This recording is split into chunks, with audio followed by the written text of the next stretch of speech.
Talking about doing a hard and easy thing, you had a personal family experience that changed how you view health. When you think about what Eric says, do you think through how doctors use information the best? And you, Yeah, that's really interesting.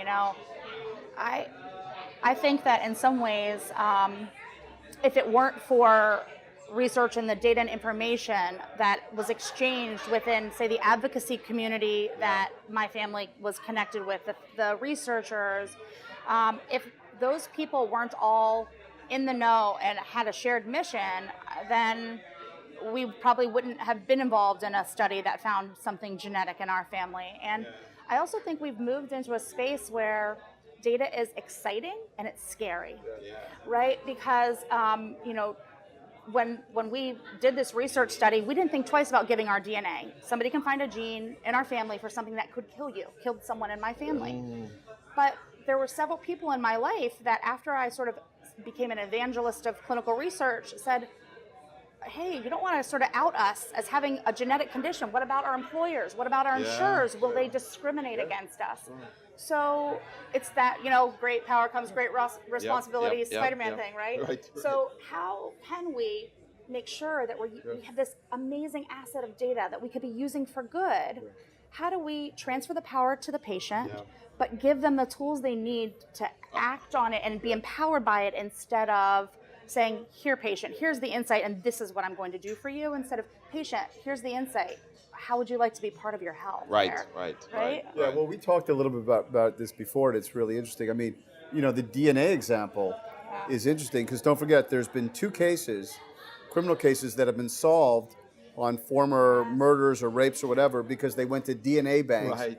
They pulled the DNA. So here's an example where it was supposedly for positive change, Yeah. and then that data was used for, Completely different complete. purpose. Now you can argue that it was for positive change to solve the crime, but it's another worry that when you put your DNA, it's going to be used in a way that was different than what you had intended it to be used in the first place. And so, I've done a lot of work on, on privacy and data related to identity theft. And, there's interesting credit data that you need to monitor to bring your insurance rates lower.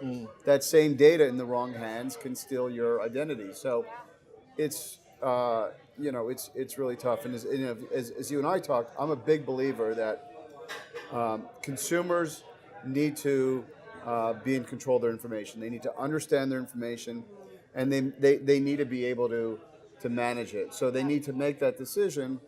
Maybe in this case you can provide it, but then you can turn it off, or you can say I'll provide that data, but it's only for these purposes. It doesn't always work so well because there's always legal criminal exceptions, health changes, but it's a scary world in that sense. And you guys at US News understand the power of data. Yeah.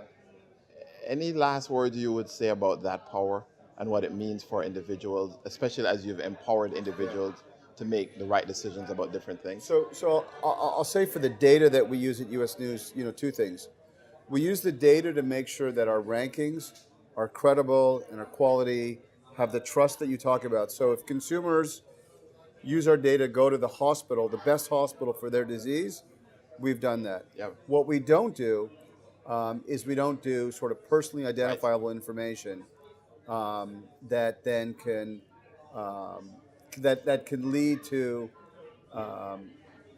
putting someone in a compromising position. If they're on our site looking at doctors for a particular disease, that's the sort of information that they wouldn't want their employers to know, or healthcare professionals. So we're sensitive to that. But this goes back to what we're talking about, that you need to make those data choices in today's society and sort of be very sensitive about the power of the data, and on the other side, sort of the dangers of that data.